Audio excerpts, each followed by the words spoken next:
Ito po yung 2.3 ma'am. Yan, nandyan po yung 9,000 square meters. Ito po yung 2.3 ngayon. Hanggang doon sa may mga kawayan doon. Ito po yung muhon niya. Ito po yung muhon.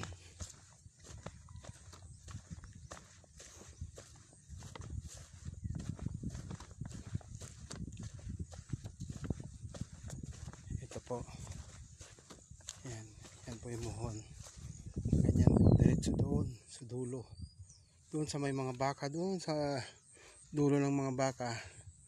Tapos ito po yung yan yung 9,000. Ito po yung 2.3. Gandun po sa may mga malapit sa kawayan daw.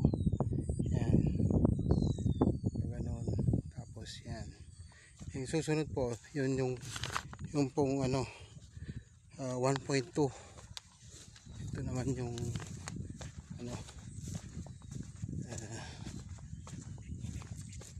boundary niya.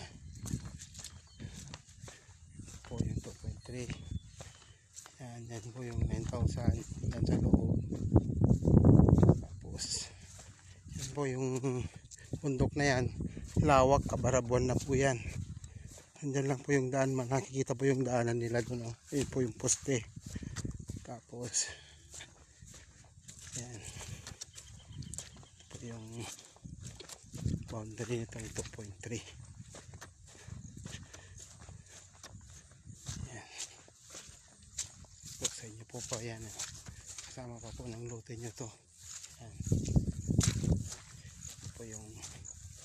Yan po yung boundary ninyo. Dito po yan, dyan sa kabila na yan. So diretso daw po yan. Doon po yung 1.2 doon sa dulo-dulo na po yung mga baka na nakahiga doon. Bandara doon daw po. Kung nakikita yung brown na baka, medyo malayo na. Yun. After nung baka na yan, mayroon pa po, hindi nyo na nakikita dyan. Banda doon pa. Yun yung baka doon na nakahiga. Hanggang doon po yung 1.2. Yan po. Yan po yung kabuuan ng lupa nyo. Hindi po kasali ang baka. Nagpapastol lang sila dito. Yan. Yan po. Ito po yung lupa nyo. Ito yung 2.3 tsaka 1.5. Yun, saan dyan sa masukal, yun yung 9,000 square meters. Ito po, sa kabilang lote na po ito. Yan. Okay na po. Okay. Yawang. Pwedeng subdivision to ito.